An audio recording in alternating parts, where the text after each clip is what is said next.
Section 1.4, objectives, add and subtract complex numbers, multiply complex numbers, divide complex numbers, and perform operations with square roots of negative numbers. Okay, so let's get some examples of these going, yeah? So what I want you to remember, first of all, is what is a complex number? Well, it looks like this. A plus bi is a complex number. And this part is the real part. And this part is the imaginary part. Okay?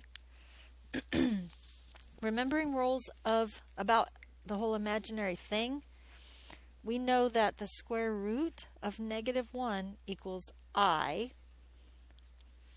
So if I square both sides to figure out what I squared equals, if I square this side, I get I squared. If I squared this side, if I square something being square rooted, what do I get? Just what's inside, right? Okay. So here's the official mathematical rule, okay? A plus bi will equal c plus di if and only if, you might see it written like this, IFF, if and only if. That's like the shortcut of that, okay? If and only if A equals C and what? What do you think?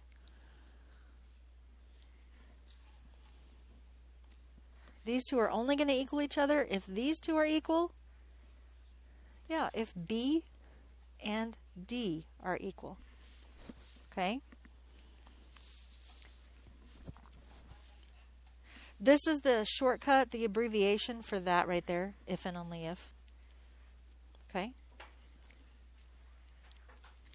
So, our first objective is to add and subtract complex numbers. Okay?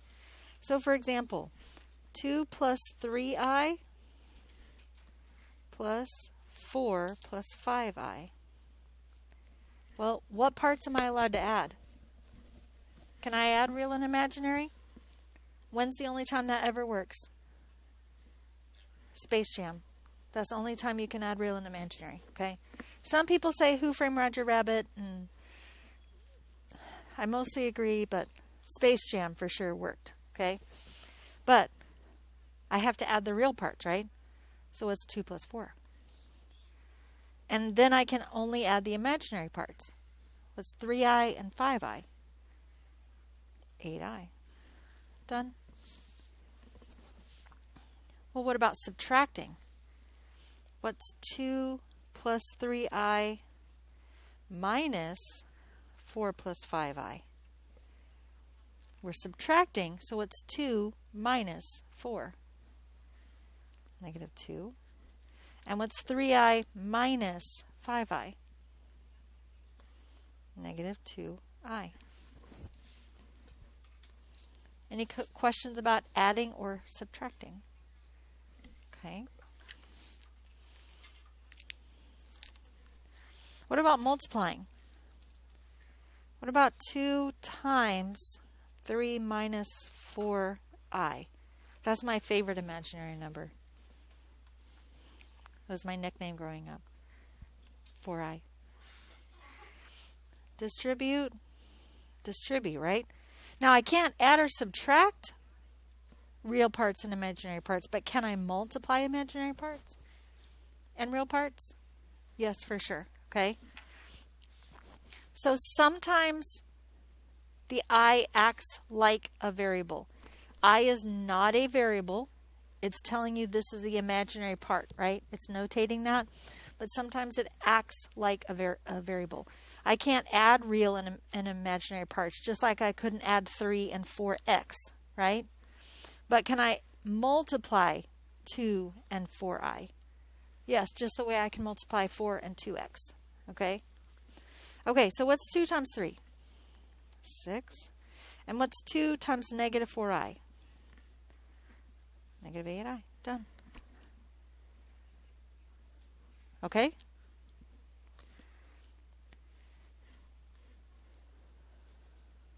Yes? Okay. 3 plus 4i times 5 plus 6i. How did we do this problem? Still distribute, right? So 3 times 5 and then 3 times 6i. So what would that give me? What's 3 times 5? 15. And then 3 times 6i. So 18i. And then I would need to do 4i times 5 and 4i times 6i. So what's 4i times 5? 20i. And what's 4i times 6i?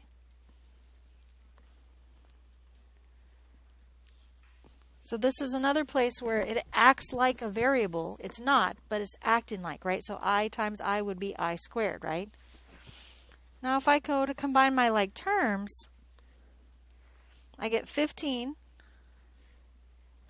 and 38i and 24i squared, right?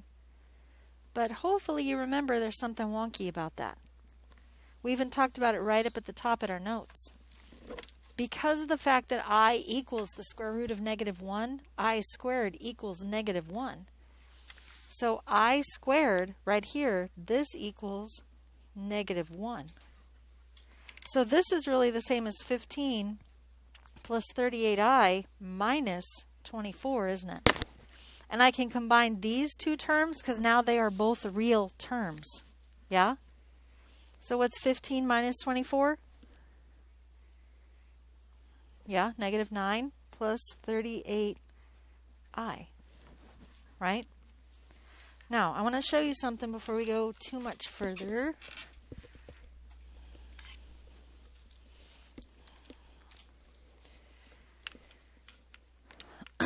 Looking at my calculator, looks like I need to charge it because I'm in the yellow right up there.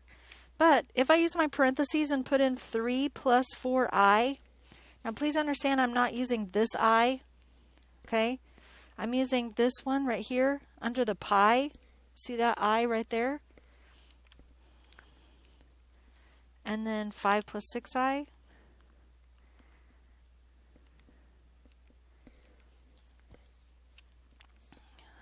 Oh, look at that. Right? But you know I'm always going to teach it to you by hand first before I show you the shortcut, yes? Because you understood all these steps, didn't you? So is it okay if you understand all the steps? Is it okay if you use the calculator as a shortcut? Yes, as long as you understand all the steps, right? Okay. You can also do adding and subtracting and multiplying. Well, I did multiplying, but adding and subtracting in there.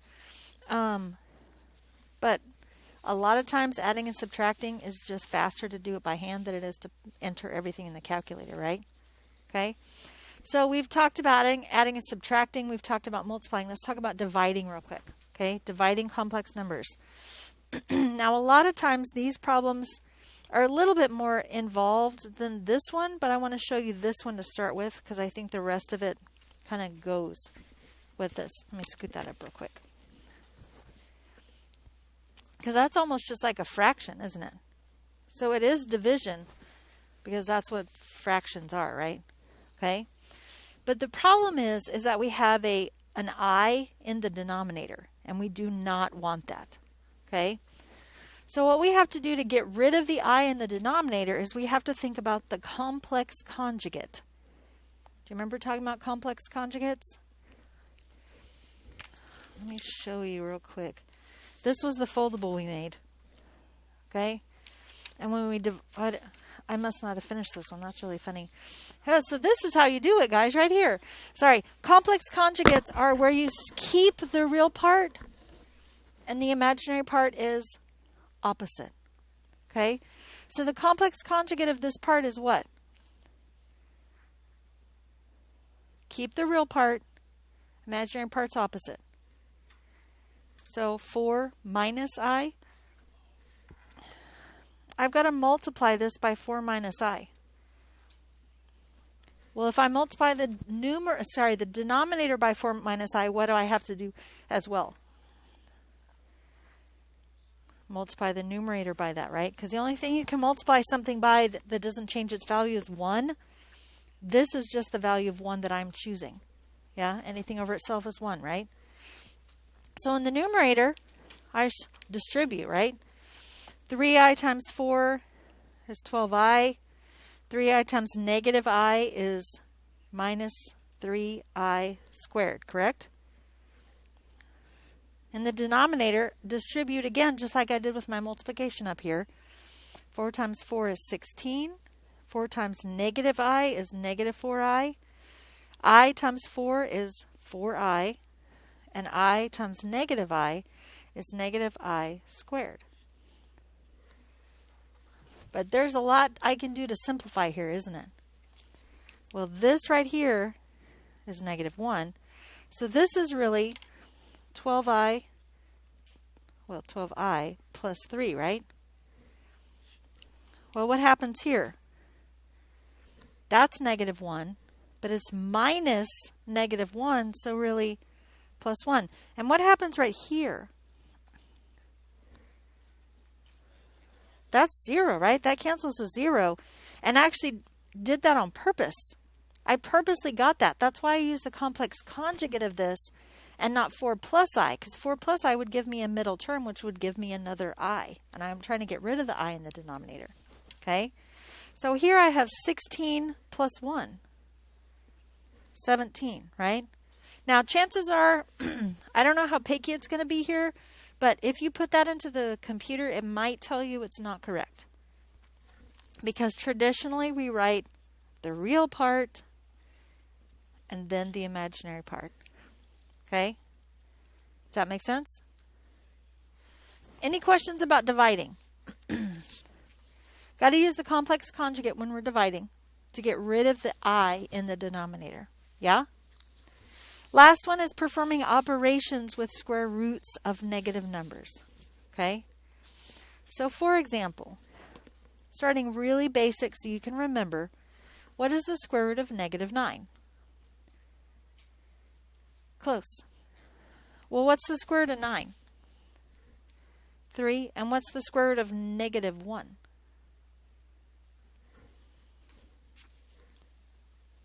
What's the square root of negative 1? I, right? Okay. So the square root of negative 9 is 3i. Okay. Well, what's the square root of negative 8? Well, we kind of have to break that down, don't we? Here's how we can break it down, though. Negative 1 times 4 times 2. Couldn't I have broken it down as negative 1 times 8? Yes, but do I know the square root of 8? No. Do you see why I chose 4 and 2? I don't know the square root of 2, but I do know the square root of 4, right? Well, because of properties of square roots, this is the same as negative 1 times 4 times 2. Is any of this coming back to you? Okay. I'm okay with that. Well, what's the square root of negative 1? I. What's the square root of 4? 2. What's the square root of 2? I don't know either. So how are we going to write our answer? 2i root 2. Does that make sense? Okay. What about the square root of negative 18? Let's try to do it like this, but with fewer steps. I wrote literally every step here, didn't I? Okay. What can I break this down into? So negative 1 times 9 times 2. What's the square root of negative 1? I. What's the square root of 9? 3. What's the square root of 2? I don't know either. Does that make sense? So what if the problem asks for something like this? The square root of negative 18 minus the square root of 8. Well, fortunately, we just did both of those two things. But if we didn't, you'd have to do that first, right? You'd have to simplify it as far as you can. But we know that the square root of negative 18 is 3i root 2, right? So that's 3i root 2. And we know the square root of, oh, this is just 8. Except I wrote it wrong. It's supposed to be negative 8, sorry. Minus, we know the square root of negative 8 is 2i root 2, right? Well, what's 3i root 2 minus 2i root 2?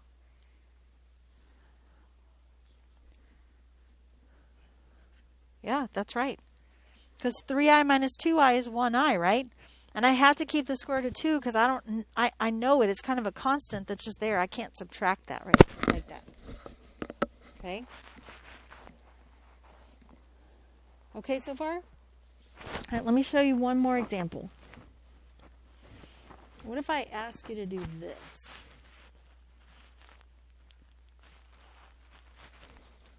-1 plus the square root of -5 all squared.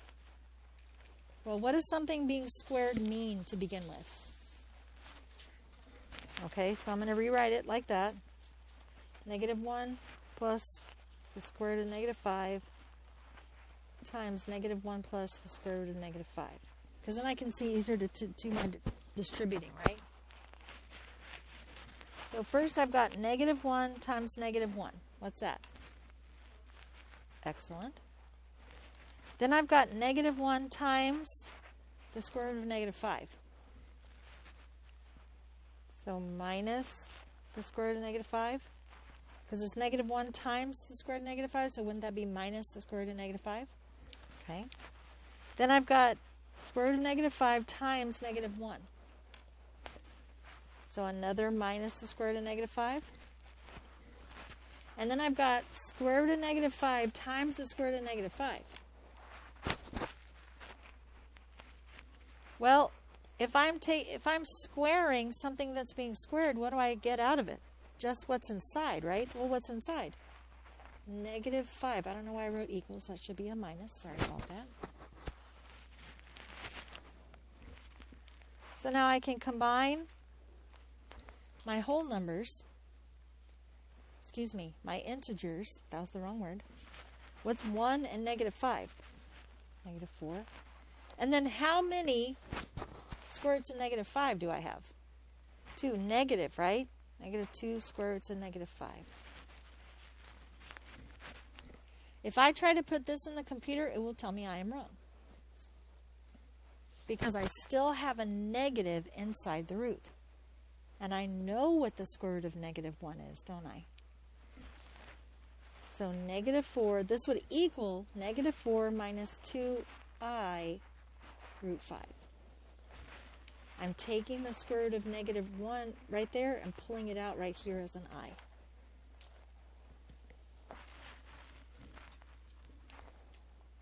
Any questions? So look back over these objectives and tell me how confident you're feeling about these 4 objectives for today. Probably pretty good, probably okay, probably iffy, right? Until you get into the problems. Get into the problems. If you need help, ask. Got it?